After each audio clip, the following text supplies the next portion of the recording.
I seen that there was a stick of wood, and I can remember grabbing that and striking him in the head. Really, there was two promises that I made myself that day. One is that I would never let a man put his hands on me again in any way. And two is that I would never trust another woman.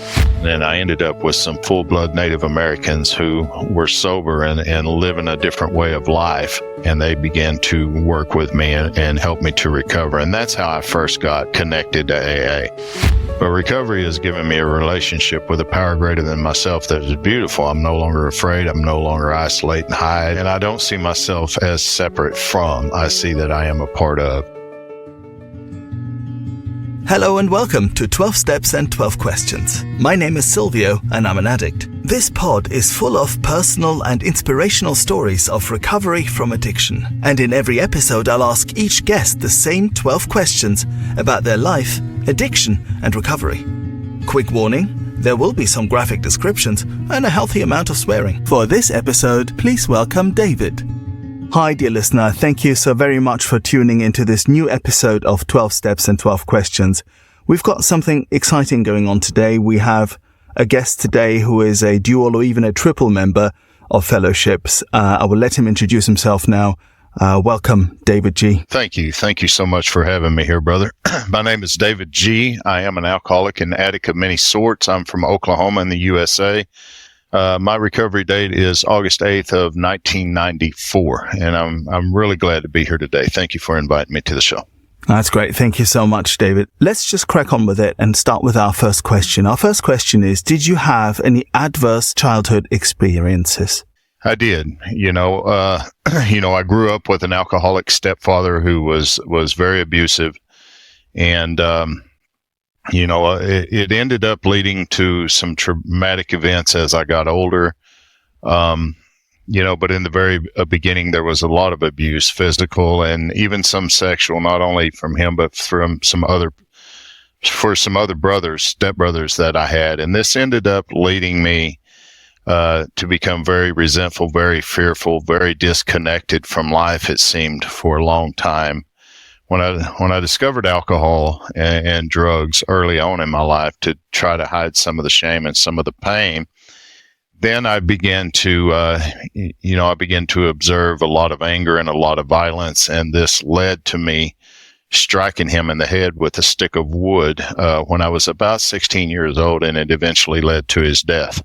And so that ended up, I had to pay for those consequences of my actions, by going away for a while. But yeah, there was definitely adverse effects, So. Yeah. You're chuckling there just for a second. I'm just taking in the weight and depth of what it is that you've just said and what you've shared with us, and I'd like to thank you for that. Much has been said about what it's like to grow up with an alcoholic, and you've talked about the really most difficult bits and pieces there. Am I assuming right that you were basically constantly in fear from the age of 6 or 7 years old? Yeah, absolutely. A lot of fear, because you never know how the alcoholic or the addict is going to act once they come in, because, and not only while they drank, but while they're sober as well. If they're untreated, they don't have a program of action, which he did not, then, we're very restless, irritable, discontent. And we tend to take that out on the ones we love, not because we hate them, but because they're easy targets. And that was what happened with me. So. Yeah, absolutely. What role did your mother play in this? Was she standing by? Yeah, very untreated Al-Anon, very codependent in relationships, very fearful of losing her man. It, there was a lot of love there for me, as much as any mother could have, but there was also a lot of distance, a lot of disconnect. And, in fact, when I struck him in the head and it ended up taking his life, one of the things that she had said to me is, I'm going to call the police. You need to leave. And my first thought was, this has been going on for years with me. You never called the police one time. So that really, I think that led to other addictions later on, because I was very unsettled when it come to women. There was no trust, and I thought that I had to get them before they got to me. And so that's where some of the other addictions ended up later on. Yeah, absolutely. And did you manage to, in all this time, get a bit of schooling in? Amongst all the capital T trauma that we're talking about here? A bit, as you say. I left school in the first part of the 11th grade, and I never returned. I ended up going to jail and spent some time there. And then whenever I got out, I went to work. And, I began to really not get a good work ethic behind me until I had gotten sober in 1994. And at that point, I really began to pursue other areas of employment. But as far as school, no, I never did go back. Our question 2 is, and obviously with all the things that you've shared, we need to look at this with some sort of caveat, but let's go for it nonetheless. So our question 2 is, what did the moment you first got hooked, or the fun times, what did they look like? Well, there was a feeling of freedom. There was a sense of, fear, being relieved of fear. When I would take a drink of alcohol, it would settle me some. What I didn't realize is, though, the physical craving within the body, as we learn in Alcoholics Anonymous, is the allergic reaction, the phenomenon of craving. Once we put alcohol in our body, then it demands more of the same. So the good times were coupled with I need more and more and more and my idea was so that I could feel good, that I could live life and function. But what I didn't realize is physically I'd become addicted to alcohol. Mm. So you'd say that you were drinking alcoholically more or less from the get-go? Yeah, very young age. Mm-hmm. So yeah. How old were you then, do you think? The first time that I began to drink was, I was pretty young, probably 9 or 10 years old, but I wasn't a daily drinker like I hear a lot of people say, I was drinking daily. Now, I wasn't. Every chance I got, I would definitely drink, but, I was definitely not a daily drinker at 9 or 10. I probably could have been if it would have been available for me, but it wasn't. So. Mm-hmm. And a little later, when you're sort of, hitting puberty, the first times, the times where usually most people start to get involved into some sort of partying and having a good time and so on and so forth. Was that the same for you, or was it entirely different? It seemed to be that, I would take it a little further than everyone else. They would go out to have a good time. They would want to go home, or they would meet a lady. They would want to, to pursue other things. But for me, it was about continuing to stay and drink and be in the party and do drugs and do the other things. And that was always more important to me than any relationship or anything I had going. So. Sure. Yeah. Mm-hmm. Mm-hmm. Were you thinking at the time that your behavior was somewhat weird, or that it looked different from other people's behavior around alcohol? I think that the thoughts probably crossed my mind some, but my pride, everybody, that I was the life of the party, that I was blinded by self. I didn't know until many years after being in the program that, self manifested in various ways is what has defeated me. It's not lust. It's not booze. It's not drugs. It's not used it as a badge of honor that I could outdrink it. It is self that manifests in various ways. And when I say thought, lust, self, I'm sorry. When I say self, I'm talking about a set of ideas, concepts, beliefs, attitudes, actions, feelings that are false. And my life is driven by those things. And they usually are created out of childhood trauma, things that we have been through. Anything that takes on the persona of me and makes me think that I'm it, then, that's absolutely false. And that's what had happened. So, without me knowing. Seems to me that with all the things that he had going on, the fun times didn't seem to last as long as maybe they would do with other people, at least not by the sound of it. No, absolutely not. They seemed to come and go pretty quickly. I was always moving on to the next level of drinking or drugging or whatever it was I was doing at the time. I had to keep finding different heights, elevation to that type of living, and so I become very hooked on drugs at that time, and a lot of methamphetamines and other things. And I'm assuming that we are talking about dual addictions here. That's okay, correct? Or sure, no, absolutely. Yeah. There's all addictions. Mm-hmm. Yeah, absolutely. So would you say that drugs played a larger part in your life than alcohol at that time, or does it not really matter in the end? I think that alcohol probably played the biggest part in my life, but drugs was a very big part of that. For me, the drugs was just a sideshow to the alcohol, because with those I could drink more, drink longer, stay awake, be present, So, but any time that I had to choose between one or the other, which normally I didn't, but if I did, I would always choose the alcohol over the drugs, at that time anyway. It became increasingly more difficult as time went, but. And no awareness around the fact that this was doing something for you that you couldn't do for yourself. Yeah, I was absolutely aware of that. Even long before I knew what that statement meant, I was aware of that. So. Our question 3 is, what were your worst consequences and finally your rock bottom? Here comes another caveat klaxon, of course. Not everybody has them. Many people have many rock bottoms. Some people don't come in on the back of one, but nonetheless, I think it's a valid concept to discuss. And let me also, while we're here, ask you, and feel free not to answer, but when you got into the physical conflict with your stepfather, were you intoxicated?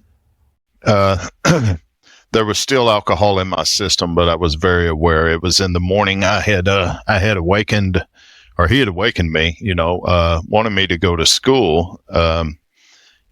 School was never important to him for me, but for that morning, somehow, some way it seemed to be. So he came in to get me up. I was very drunk, very hungover, very sick. And, he proceeded to, move forth with violence like he had always done. And so we wrestled out to we had a large wraparound porch on our home, and he cut wood because we burned wood in a wood burning stove. And I, he had slapped me around a few times. And I remember from the peripheral, the corner of my eye, I seen that there was a stick of wood, probably, 2 foot long, probably 1.5 inches in diameter. And I can remember grabbing that and striking him in the head. And, as he went down, it opened him up pretty, he began to bleed a lot. And one of the things he told me is, whenever I get up, I'm going to kill you. And I knew that he meant that. And so I made a decision based on self that later put me in a position to be hurt. But, I snapped that day. And that's when I really, really beat him unconsciously with the stick of wood. And from that day forward, and after my mother came out and all of that had taken place, really there was 2 promises that I made myself that day. One is that I would never let a man put his hands on me again in any way. And 2 is that I would never trust another woman. So it was many years after being in AA and many times through working the steps that I could look back on that day and say, okay, this is where a lot of the things started for me here. Yeah, it's unsurprising with the amount of trauma and the big events like that, that would leave so many traces. I'm just trying to get a little bit more of a picture here as well. When you came out of jail, were you still drinking? I was. In fact, I drank the entire time I was in jail. And there, it's not so hard to come up with as you might think, drugs as well. Here on the streets, I have to go look for the man or meet up with the man or whatever there. He's right next door to me, or either I'm him, one of the two. And so, yes, I was absolutely still drinking when I came out. How did it progress? I know from my own story and from the many stories I've heard, of course, so personally, I have to say my story started with some agency, some ability to control things. I didn't drink and use alcoholically immediately. There wasn't much of control going on, but there was some, right? And then it progressed, right? In a sort of S-curve kind of a thing, right? It seemed flatlining for quite some time, and then all of a sudden everything went absolutely haywire. That was my progression. Now, here you are, you are in jail, and maybe we're talking about the time where you came out of jail, and you're hugely traumatized. You've got a massive drug and alcohol problem from what it is that you're saying. How did it progress, David? Well, I'd met a young lady, and as soon as I got out, and we ended up getting together, and I drank all the way through that, and we ended up having 2 children together. I was nowhere near ready to be a dad, but that was really probably the first time that I began to seek help after the first one was born, I stepped out of the hospital as she was in labor to have a drink. And that was on December 22nd. It was January 4th before I made it home. And so I seen that I'd been in a blackout all that day, all that time. And so what I'd done is I'd taken the drink, and as they say in the program, the drink had taken me.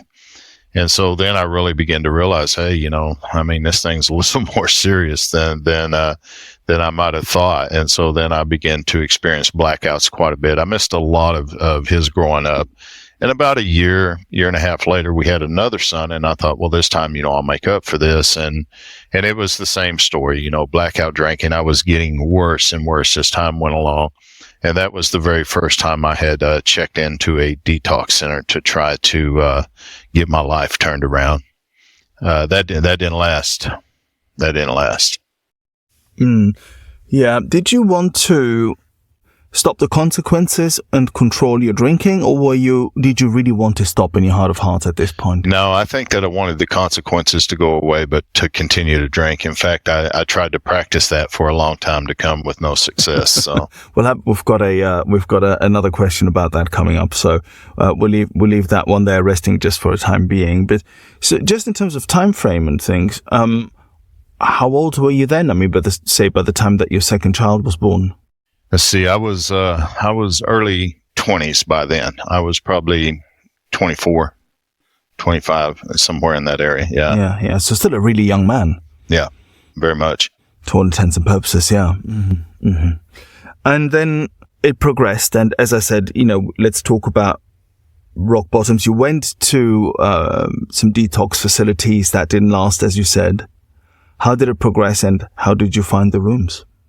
I ended up really falling off of the deep end after the second son was born. I checked into a detox center. I ended up deciding to leave. I didn't want to be there anymore. They gave me antabuse in order to come out, and in less than a week, they warned me very strictly what would happen to me if I drank on antabuse. And in less than a week, which is a medication. Yes, less than a week later, the obsession to the mind returned, and I took a drink of alcohol, and I began to drink on antabuse, and I got very sick and very drunk. And I talked to my ex-wife, and by this time, I'd been arrested for possession. I was going to jail. I was being charged for a lot of different things. And so I decided, like most alcoholics, to move to a different part of the country that would make it all better. Right. And so we left and we went to Indiana, and while there, the drinking became worse, and she ended up leaving me. She had family there, and we'd been together for some time, had the 2 children, and that was really, I thought that was my rock bottom, because I began to live on the streets, and I was just in a very bad way. I was stealing liquor from the liquor store, doing all the things, couldn't work, couldn't make a living, and it just went from bad to worse. And now I'm 1,000 miles away from home. I don't have any support, any connections. And I meet a guy, in fact, at a plasma center. We were donating plasma there to get money to drink, of course, And, he began to talk to me about the rooms of AA. In fact, he had somebody come down and do a 12-step call on me while we were at a restaurant, although he was drinking as well. I mean, he had been in and out for a long time.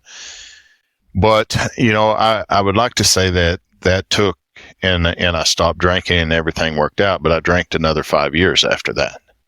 So I ended up coming back to Oklahoma. I brought the 2 sons. That lasted only a short time. She come back and got them. It was a very ugly story in between. My mother had helped set up the event for her to come get the children, take them back to Indiana. I was very angry. I set my mother's house on fire with her in it. And it just went from bad to worse. I began to hide out in the mountains here in Oklahoma. I was very welcomed in the outlaw community.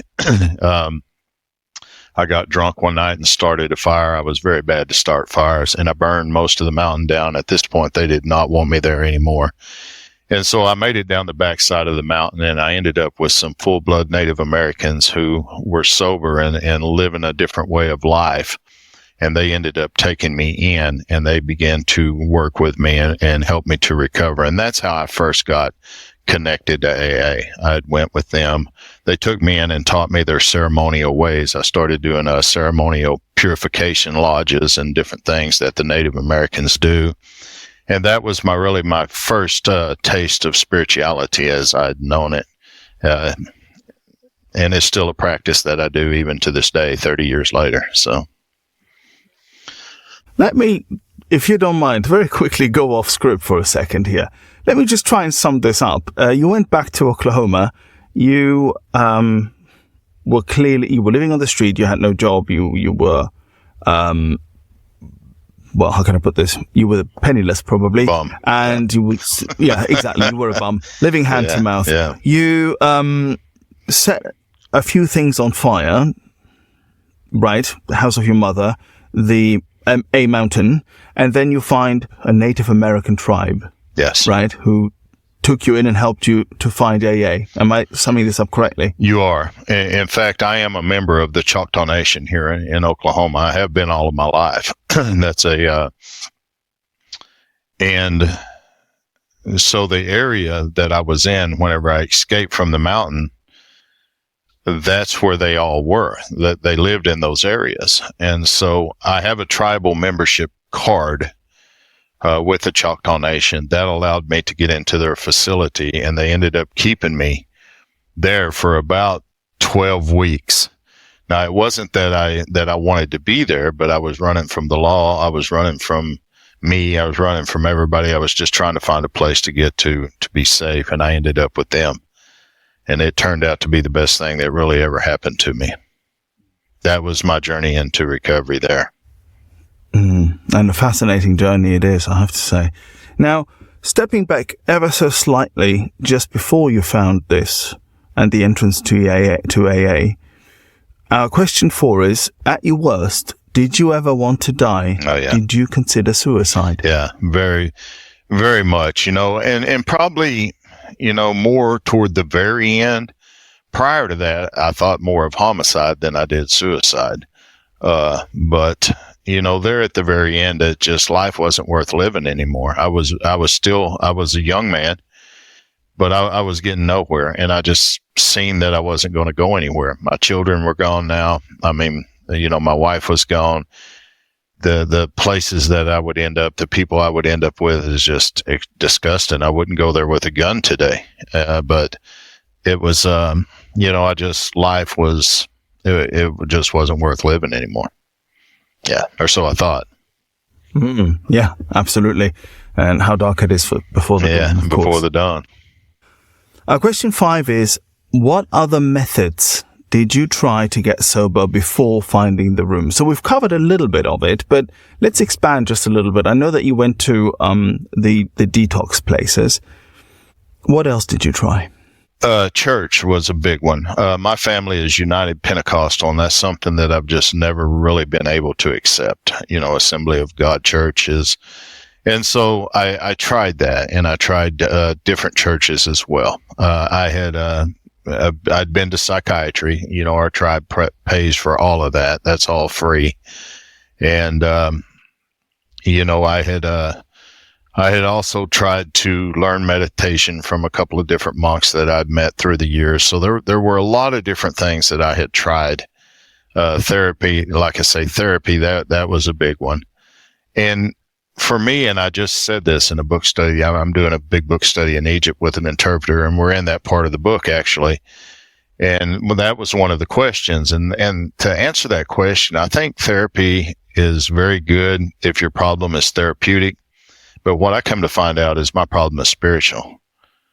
And so it's going to take a spiritual experience to overcome that. But to answer your question, many churches, therapists, psychiatrists, counselors, one-on-one, even with other alcoholics in AA, I'd been to meetings, and I'd relapsed many times over. So yeah, there were a lot of different things I'd tried. Just out of interest, that time span that we're talking about here, from you being in the rooms, but being in and out of the rooms, how long was that roughly? I would say that probably went on a year and a half. Yeah. And, I had been introduced to AA some while I was in jail. they would come in and do an AA meeting, which, I would go to get extra time taken off of my sentence, but I was there, but I wasn't there. I wasn't present. So. Thank you, David. Thank you for sharing that. Now, question 6 is, when you came into the rooms, did you struggle with the word God? I did, absolutely. I can remember one of the first meetings that I ever went to. At the end of it, they closed with the Lord's Prayer, and I just thought, "Oh God, yeah." So, what I've come to learn, and this may be a question for later, I'm not sure, but what I come to learn is the word God. It's a term. The word Spirit, it's a term. Source, it's a term. It doesn't matter what you call Creator, whatever, it's a term. And so there's a process in our book, and I will talk about this later if you ask it, but there's a process, an exercise in our book of Alcoholics Anonymous that's called spiritual terms. And we look at the terms and we ask ourselves what they really mean to us. And this is where I really began to get a better idea and experience with God. But at the time that you're talking about, yes, it very much bothered me a lot. Yeah. Let's talk about question 7 is, how do you experience your higher power today?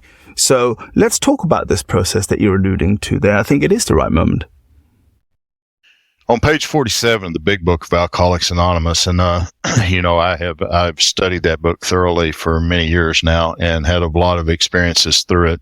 One of my earliest sponsors was Charlie of Joe and Charlie, so I've had very, very good direct mentors in the book that have been directly tied to AA in a way that a lot of people are not. And I'd been through the steps many times through the years, but I'd also picked up sex addiction along the way, and that came to a crashing halt in 2019. So I'd went back through the process with a man, and this, it was very life-changing every time that I'd done it, especially in the beginning. But in 2019, I went through it in a way that I never had before. And when you get to the chapter to We Agnostics, actually there's 3 exercises laid out in that chapter. And I never knew that. We just always kind of read through those and kept going. But the first one is on page 46, and it talks about a starlit night, that is fleeting and soon lost. And so the exercise for me was that I needed to sit down and reflect on a place that I had been in my life where, and some people call it an aha moment, but where I was just absolutely at peace, and then a thought would come in behind that and steal that experience away from me. And so in 2010, my wife and I were at the Grand Canyon in Arizona, and I can remember looking over that massive hole in the earth, and it was just the most beautiful thing. They refer to it as a starlit night, but for me, and so what happened was there was a thought that came behind it, said that if you get too close to the end of this thing, you're going to fall off and it'll kill you. And it just stole that experience from me. Well, that exercise is set up to show us that to keep an eye on those thoughts so they don't come in and take that away from us in that way. So when we get to page 47 in the big book, there's an exercise laid out there as well. And we call that spiritual terms. And it says, do not let any prejudice you may have against spiritual terms deter you from honestly asking yourself what they mean to you. And I have a lot of templates on this. I have a lot of my talks that are on YouTube. I have, Spotify, lots and lots of talks and big book studies that I've given. But this was so important. I can remember taking a sheet of notebook paper, drawing a line through the middle of it, almost as if it were 2 columns. And on the left, I took a look at what spiritual terms really bothered me. On the right-hand side, I needed to ask myself honestly, what do these really mean to me? So one of the things that the terms that had always bothered me a lot through the years was about Christianity, Jesus Christ, Holy Spirit, Son of God, meditation, prayer. All these things are spiritual terms, and they were things that had really rubbed me in some way or another. But the main question becomes, what does this really mean to me? And so as I began to prayerfully consider that, and like I say, I've been sober a lot of years by now and going through this, I started looking at what does this really mean? And what I had been taught as far as in religion is that Jesus was whipped, he was beaten, he was maimed, he was killed. And they always told us it's your fault. It's your fault. It's my fault. It's our fault. And I just could never accept that. I was just like, no, that's not true. I wasn't around. I had nothing to do with that. But they always made that very clear. So here's what happened to me as a result of that exercise. I learned that it was time that I needed to unlearn the things that I was taught by those who were wounded. Those people were still very wounded in their life. They may not have been in Alcoholics Anonymous, but they had had a lot of trauma in their life that they hadn't recovered from yet. And they were trying to teach me a conception of God that was taught to them, although they wasn't able to live up to it. And I never really noticed that at the time. So I really began to, here's what I discovered. It's not so much that I hated Jesus or Christ or holy or any of that like I thought. It wasn't that I couldn't accept it. I just couldn't accept the way they were teaching it to me. So I was able to let their teaching go and adopt one of my own through the big book of Alcoholics Anonymous, through the other material that I study. And I really began to study this man and study his ways. And he talked about being loving and being humble. And I'm here for you. I'm here for you to the end. And I'm this and I'm that. That's nothing what I had learned. I'd always learned that you do this, or he's going to get you. And that's nothing what I read. And so I began to prayerfully ask God to reveal those things to me, which had been hidden from me. One of my prayers was, please remove the veil so I may see what's really happening and not be intoxicated by stories and fears. And as I continued these prayers over and over, slowly the veil began to lift and I started to see the truth. And it was like, yeah, there's no way that what they've taught me is true. I can build a relationship here. And so today I can very much tell you that my relationship with God is along those lines, Jesus, Holy Spirit, but it's not the way I was taught. And I don't push that on to other people. But that is my conception, and it's made all the difference in the world in my recovery now. So yeah. I'm mesmerized. Thank you for the mini book study here. I wasn't really getting much more than I bargained for here, I have to say. That's very generous of you. Sorry if I've taken up more time than I should here. Not at all. No, on the contrary, I absolutely. There's a good reason why there's these questions are in there. It's because they reflect the struggles that many of us, me first and foremost, have had with the word God. And it is not dissimilar in some ways, although I've not been anywhere near sober as long as you have, but some of the prejudices and preconceived ideas I have brought with me coming into the program sound very similar. I think they often do. For me, there was always that sense of, Jesus died for you on the cross and all those sort of things that I was sort of, I can't even tell you exactly when it happened. There wasn't one particular person who did that, or I wasn't abused by a church member or anything like that. It was just constantly always there. And it was something, if anything, that gave me fear. It gave me fear rather than comfort. And so obviously when we come into the rooms, that's tough to process through. Absolutely, it is. Until we realize that it's just a term. If you're enjoying this podcast and would like other addicts and alcoholics to hear it, then please make the pesky AIs and algorithms work their 12th step. Hit like and subscribe. I can use any term I want to define this source, this spirit, this whatever it is. That's just the term I choose now. So spiritual terms is a very, very, it's an important exercise that I do with everybody I take through the work in the big book, because it really challenges them to hold the beliefs that they've had up to the light to see which ones work for them and which ones does not. And then they can let the ones go that doesn't and hold on to the ones that do. And yeah, it's a beautiful process. So. And just returning to our question 7, if you wanted to have another word about this, which is, how do you experience your higher power today? Today, I experience it through intuition. I experience it through other people. Nature is a big one for me. I do a close walk with an old shaman, which is a full-blood Cherokee Indian here in Oklahoma, and he's taught me many things about nature, how to look at the spirit of everything. Everything God created has spirit. Everything man created does not. So when I'm in nature, I really find myself at one with like the earth, the sky, the trees. I know that a lot of people argue that we're not at one with that. And in form, as far as in form, they're absolutely right. But the same spirit that created the tree created me.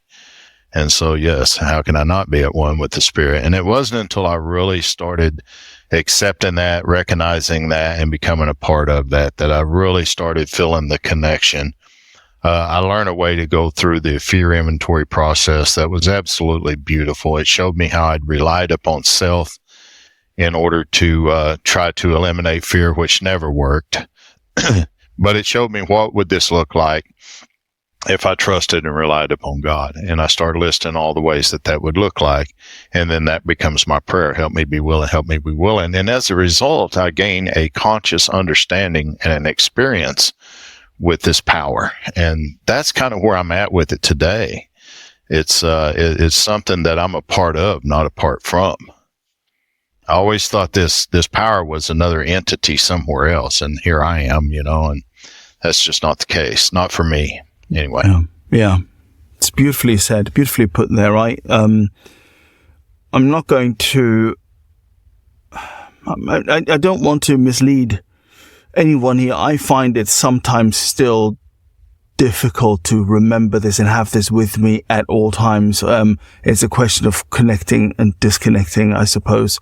Over time that I go through, I find that I can, if I am out in nature, something I don't do enough of, it takes me a while to realize that I am just as much part of it as the tree is, or absolutely as everything else is, that I'm not separate from it, that, I might sort of look at it separately, but really I'm just as much part of it, as any other being. So yeah, beautifully put there. Yeah, you absolutely are, and so am I. And one of the things that I always ask the guys that I work with are the waves separate from the ocean, or are they a part of it? Is water, or is that just different form? Same way with the clouds in the sky. It's all oneness now. And once I was able to connect to that, and a lot of people say, I don't believe that, and that's okay. You don't have to believe as I believe. And the book makes that very clear.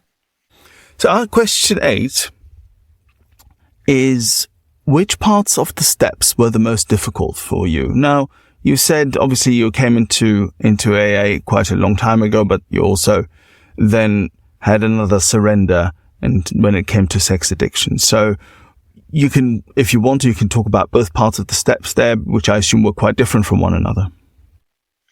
Absolutely. Step 1 was very, very hard for me. Basically, because I didn't really understand it. I just thought I had to come and admit that I was an alcoholic or I was an addict of sorts, and then I had really accepted step 1.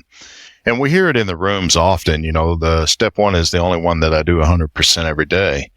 But as I read and study the big book of Alcoholics Anonymous, there's 88 pages that lay out the first 11 steps, the directions to the first 11 steps.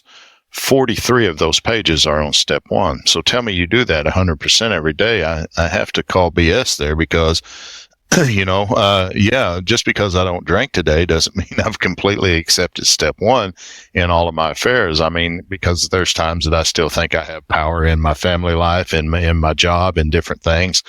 But I see that I'm powerless for 2 reasons, not one. Once I put it in my body, I can't stop. And once I take it out of my body, I have a mind that always leads me back. So I'm powerless for 2 reasons. Now, my life is unmanageable, not because I've lost family, home, and everything, but because there's a hole within that nothing can fill. Toys, sex, drugs, alcohol, any of that stuff. I've tried all that. There's only power. There's only a power that can fill that. So if I'm powerless in step 1, obviously the answer is power in step 2. If insanity's ruling my life, then obviously sanity's the answer to that in step. So really what I'm trying to say, I guess, is step 2 becomes the answer to all of the program. But if I don't work the other 10 steps as outlined in the book, I fall away from that power back into my powerlessness. So in 2019, I ended up hitting an emotional bottom with sex addiction. And I had been living with that secret many years and trying to get away from it, trying to get over it. And nobody was really talking about that in AA. And I was having a tough time, and I would change sponsors. I'd go through the steps, and I just could not get free of this. So in 2019, whenever I came back, and I was very much at an emotional bottom, step one, again, I had to look at why I was powerless over lust and how that manifested with me. So I would say the hardest step for me to get to would be step one. And then step three, it asks us, you hear a lot of things in the room. That's that's just I mean, you're agreeing here to work steps 4 through 9, or you'll hear about 3 frogs on a log. One decided to jump. How many's left? No, you still got 3. You didn't, I don't believe any of that crap. What I do is I look at what the book says, and it says that we could at last abandon self utterly to him.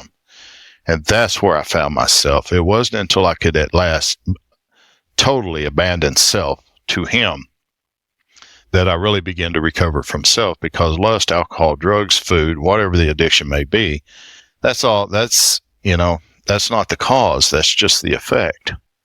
The cause is self, and the book makes that very clear.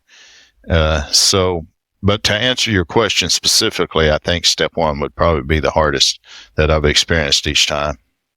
It's an incredibly tough place to be, before you come into the rooms and you have an awful problem, and you carry a secret, and maybe you're leading a double life even, and all of those sort of things. It's a very, very difficult place to be in. And that surrender, the first surrender, is the most difficult one. No two ways about it. Yeah. And even after being in the room for a long period of time and resting on my laurels and falling back in the steps, I'm still going through the motions. I'm still speaking at a lot of events. I'm still doing weekend book studies everywhere, but I'm living a double life, and I can't get away from that.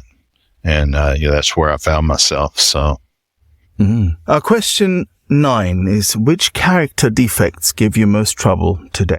I would have to say fear would be the biggest one. It doesn't really give me a lot of trouble today, but it has. And but when I look at the defects of character, I have to look at their source.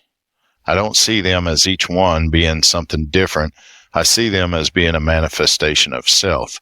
Because page 62 of our book says self and self-centeredness, that's the root of our trouble. We're driven, and you know the lingo, by 100 forms of fear and whatever. But when I look at the word driven, and if I'm being driven by these things, then obviously I'm not the one behind the wheel. Now, I'm along for the ride, but I'm being driven by these things. And what I began to notice as I read and went through that part of the book again after many years of being in recovery and being sober, is fear is really what drives all these other emotions to the surface. Now, as long as I'm aware of those in step 10 and I turn from those the way it asked me to, then there's not a lot of consequence there. But the problem is I'm asleep to that. I don't really know that's what's happening to me. And I'll take action based on that thought or emotion, and that creates a reality of destruction. Even while I'm sober, I hurt people by saying things I shouldn't, stuff like this. And I'll think, man, why did I do that? And I recognize it's probably fear of this, but as I start to practice step 10 on a daily basis, and when I work with a man, and no matter whether he's got 1 day or 1 year or how many ever years, we always start at 10 and 11, and then I go back through the process of the book reading while he's doing that the entire time. And that gives him something to hold on to and to be aware of, and it makes him accountable every single day. And so, yeah, it's a in the beginning, in the early days of AA, they always started with self-examination, prayer, and meditation. That's steps 10 and 11. Then they would take them through the process of the steps, but you never left those out. And so that's what I've adopted, and I've seen it work very well. I've seen over 30 men recover from sex addiction in the last 5 years, and countless in AA now, from alcohol and drugs. So starting with step 10 and then going to step 1 later in your line of sponsorship. Yeah. We do, we start on page 84. We read through the directions. Okay, this is what I expect from you on a daily basis. No days off here. I take them to the nightly review on page 86. Okay, I expect this by email every evening. On awakening, this is what it says for us to do. And I give them a day or two to get in sync with that, sending those to me regularly. And then we meet, we start at the front of the book and we begin to read through the book. When it says pray, we pray. When it says write, we write. It's just, we don't get away from the book. Yeah, absolutely brilliant. And really inspiring. Really inspiring. Thank you so much, David. Question 10. What is the best thing recovery has given you? I would have to say my relationship with God, number one, today. Now, before I would have come up with all this other stuff first. But recovery has given me a relationship with a power greater than myself that is beautiful. I'm no longer afraid. I'm no longer isolate and hide. I don't see myself as separate from. I see that I am a part of. The second thing would have to be my wife. There's been a lot of hurt. There's been a lot of forgiveness there. But through it all, our relationship has molded into a place today that's just absolutely beautiful. I'm a semi driver. I drive for one of the largest fleets in the U.S. and I'm in a different state every week. So I'm always picking her up a little something here, a little something there. It's just, I'm consciously aware of my relationship with her now. And I work at that very hard. I let her know on a daily basis how important she is to me. And, I don't know, in the last year or so, especially, it has really went to a new level. So yeah. How wonderful. I would have to say. Yeah, we just celebrated 23 years of being together. In January will be 20 years of marriage. So congratulations. A lot of hurt, but a lot of healing as well. So yeah, absolutely wonderful. Just probably also just off the cuff, the best moment for me to give a shout out to my wonderful wife, Anna, who's been so incredibly supportive, and wouldn't know where I'd be without her. It's a requirement when a guy works with me. I mean, that's the first thing I ask him. Where you at with your relationship with your wife? And, what are the things you're doing on a daily basis to show her, not just tell her in passing, we really look at ways of in the family afterwards and working with others and the different things that we can do to make our family life better with our wife. That's a must now. Mm-hmm. Brilliant. Thank you. Question 11. Is what would you say to a newcomer or someone wondering if they're an addict? I would say that, if you're wondering that, if you're contemplating that in any way, then there's probably a pretty good idea that you already are. But to be sure, there's a couple of questions. There's not 44 or 66 like you might read in a pamphlet. It's 2 questions here, and this is what I've asked of each newcomer to take a look at. It says, in the preceding chapters, you've learned something of alcoholism. We hope we've made clear the distinction between the alcoholic and the non, and in those first 3 chapters, it absolutely does that. So when a man comes in, I don't ask him to go read the book and come back and see me. I read the book with them. Not because I don't think they know how to read or any of this, but we come in with a mind that is asleep. And so if I ask you to go read the book and you come back, then you're going to have a sleepy outlook on what the book had to say. But there's 2 questions here. And one is, if when you honestly want to, you find you cannot quit entirely. That's a question. Ask yourself, can I quit entirely once I start? That's because of the mental obsession. If you answer no, then that is a pretty good idea. It says, or if when drinking you have little control over the amount you take, that's because of the physical allergy. You learn as you get into the book. But I ask myself this question: anything that I take physically, do I have little control over it once I start taking it? And if that answer is yes, our book says right here, you're probably alcoholic. And if that's the case, you may be suffering from an illness that only a spiritual experience will conquer. So I would tell the newcomer, go to that page, look at those 2 questions, and ask yourself that honestly. I mean, relate that to somebody else if you want to, but in the beginning, if you're struggling with being honest with someone else, take a good look at that yourself, and then just ask for willingness to share that with someone. But those 2 questions will answer that question you just asked. Indeed so. Indeed so. And our last question, which is our question 12. What do you want your higher power to say to you, quote unquote, at the pearly gates? Welcome. job well done. That would be probably absolutely what I would have him say. And I don't want to go too deep with this. I don't think any of those are places that we go. I think those are places that we're at. If you look up the word eternity and its root of that word, it means now. And so I don't think it's a place I go. I think it's a place I'm at. And same way with the other word, hell. So I don't want to get too deep into any of that. But if that were to happen, that's what I would want him to say. Welcome, job well done. Yeah, fantastic. Job well done. David, job well done indeed. Thank you so much. You've been so courageous and so full of insight and really inspirational as well. And I can't thank you enough for being my guest on 12 Steps and 12 Questions today. Thank you. It's a great honor to be here. Thank you so much. We've come to the end of this episode. Thank you for listening. If you've enjoyed it and would like other addicts and alcoholics to hear it, then please make the pesky AIs and algorithms work their 12th step. Hit like and subscribe. While this pod is based on the 12-step recovery program, it's not officially affiliated with any 12-step fellowship. 12 Steps and 12 Questions is not substance or behavior specific. It's fully self-supporting and not for profit. And you know this next bit.